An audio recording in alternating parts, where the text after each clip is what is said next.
안녕하세요. 오늘은 7월 3일 성 토마스 사도 축일이죠. 하지만 오늘 저는 본래 연중으로 치면 오늘이 13주간 연중 13주간 수요일인데 수요일에 말씀을 나누고 토마스는 간단하게 또 말씀을 드리겠습니다. 오늘 연중 13주간 수요일에 마테오복음 8장 28절에서 34절의 말씀이죠. 악령 들린 이야기가 나옵니다. 예수님이 가다라인들의 지방에 이르렀을 때 마귀 들린 사람들이 무덤에서, 그러니까 2명이 마귀 들렸죠. 무덤에서 나와서 예수님께 마주왔고 그들이 너무 사나워서 아무도 그 길로 갈 수가 없었어요. 그런데 그들이 예수님한테 하느님의 아드님, 당신께서 저와 무슨 상관이 있습니까? 때가 되기도 전에 저희를 괴롭히시려고 여기에 오셨습니까? 하고 외쳤어요. 때가 되기도 전에. 그러니까 마귀들은 다 아는 거예요. 다 알아요. 알면서도 그냥 그 사람에게서 나가지 않고 그 사람을 압도하는 악령의 모습, 참 나쁘죠. 모르면 뭐 참작이 될 수 있겠지만 알면서 하는 짓은 심각한 악령의 모습입니다. 이 사회에서도 안다는 사람들이 저지르는 범죄는 어마어마하죠. 그래서 우리 법의 가장 기본이 되는 의도적이냐 그렇지 않느냐 하는 것이 굉장히 중요하잖아요. 이것은 바로 복음에서 온 서양의 이러한 그 가치관에서 온 것이 아닌가. 서양의 가치관은 가장 본질적인 것은 거짓말하지 않고 의도적이지 않고 하는 것들이 복음에 뿌리를 두기 때문에 그런 것이라고 저는 봅니다. 그런 점에서 우리나라의 많은 정서, 좋은 문화 유지돼야 되죠. 하지만 요즘에는 서구와 또 우리나라와 큰 차이가 없는 정말 모든 분야에서 연결되어 있기 때문에 이런 면들, 복음적 가치의 토대를 우리는 상당히 중요한 자산으로 보아야 되지 않겠는가 하는 말씀을 드리고 싶어요. 마침내 그들에게서 멀리 떨어진 곳에 노아 길에는 많은 돼지떼가 있었죠. 마귀들이 예수님께 저를 쫓아내시려거든 저 돼지떼 속으로나 들어보내 주십시오 청했어요. 예수님이 가라. 그러자 마귀들이 나와서 돼지들 속으로 들어갔죠. 하지만 돼지떼가 모두 호수를 향해 비탈을 내려달려 물속에 빠져 죽고 말았어요.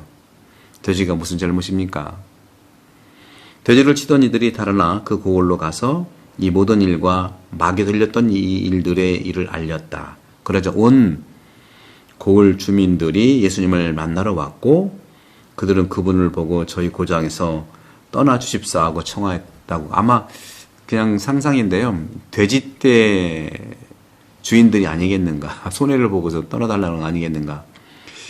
오늘 보면서 2명의 마귀 들린 사람, 마귀 들린 둘이 무덤에서 나왔다고 그랬죠. 무서워서 아무도 그 길로 갈 수 없었다고 그랬습니다. 많은 사람들은요, 악령의 소유를 믿지 않아요. 그런 증상을 보이는 것이 질병이라고만 생각합니다. 하지만 우리 모두는 소유의 초기 단계를 지속적으로 경험해요. 소유욕, 그게 다 악령에서 오는 부분이에요.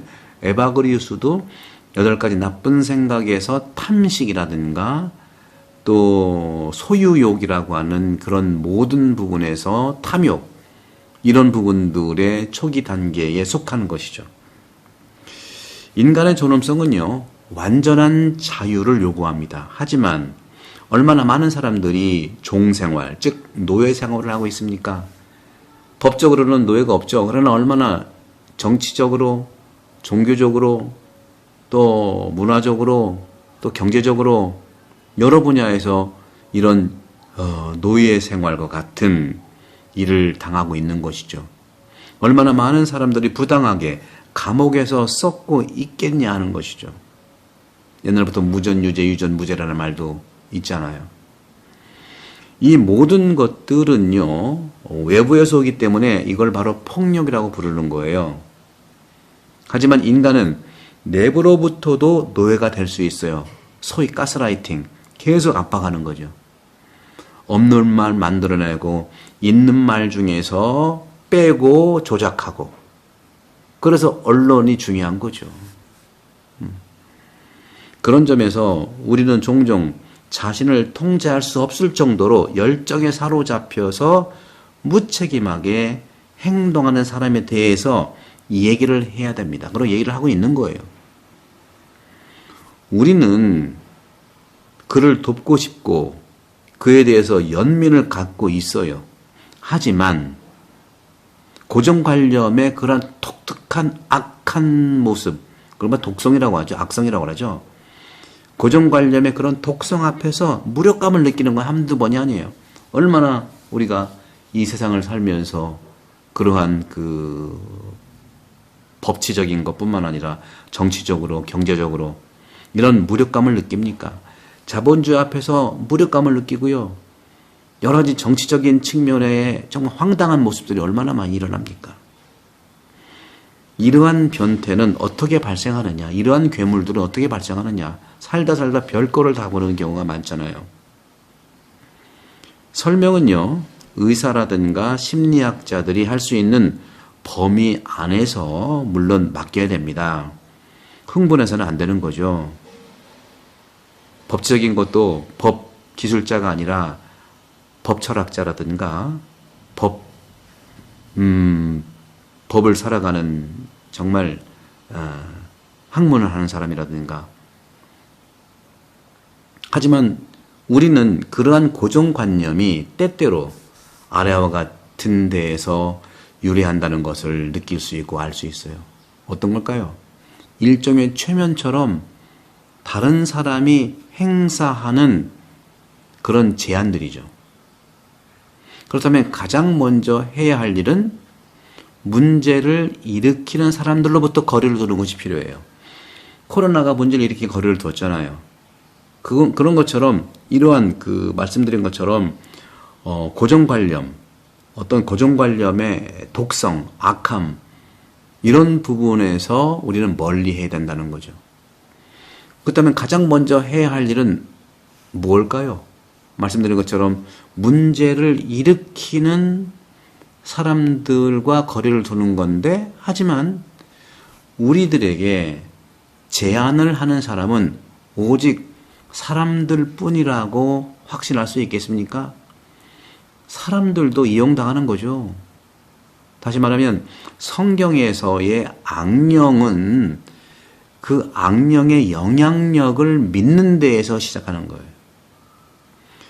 우리 몸은 예를 들어서 1에서부터 10까지 일을 했다?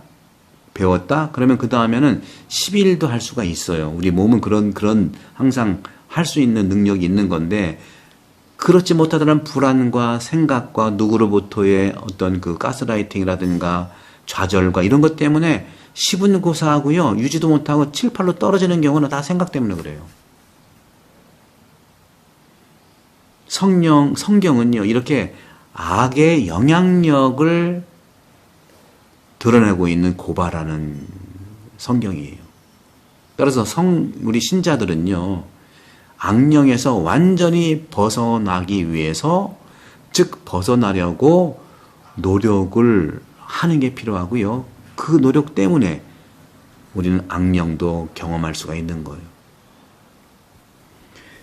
오늘 그 악령이 하는 말이 있어요. 악령이 하는 말이 뭐라고 하냐면,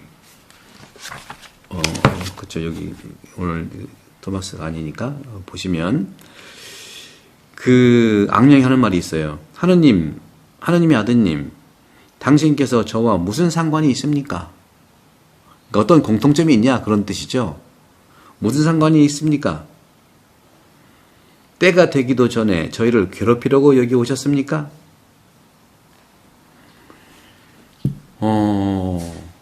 우리는, 그러니까 악령들은요, 당신과 어떤 공통점을 가지고 있느냐 하는 질문이면서 무슨 상관이 있냐, 상관하지 말라는 건데, 그만큼 악령은 하느님의 아들을 알아보는데도 자기의 길을 가는 거예요. 알면서도 가는 길, 이것이 악령의 모습이에요.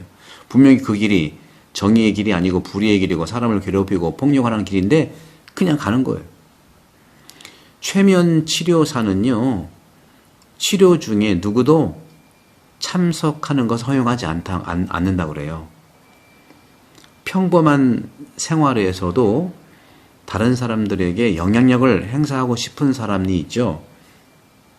그 사람은 그 사람과 단둘이 있는 걸 선호합니다. 왜? 영향력을 주고 남들의 어떤 그 영향을 차단하기 위해서 그런 거예요. 악한 영향력이 있다면 선한 영향을 차단하려고 하는 것이죠. 악이 있으면 선은 그를 방해하기 때문에 그래요. 이 악령도 하느님의 아들이 오니까 자기가 그런 폭력을 이 둘한테 행사하고 가스라이팅하고 해야 되는데 선한 영향력인 하느님의 아들이 오니까 무슨 상관이냐 제거하려고 하잖아요. 단 둘이 있기만은 바라는 거예요. 공개적이지 않죠. 투명하지 않죠.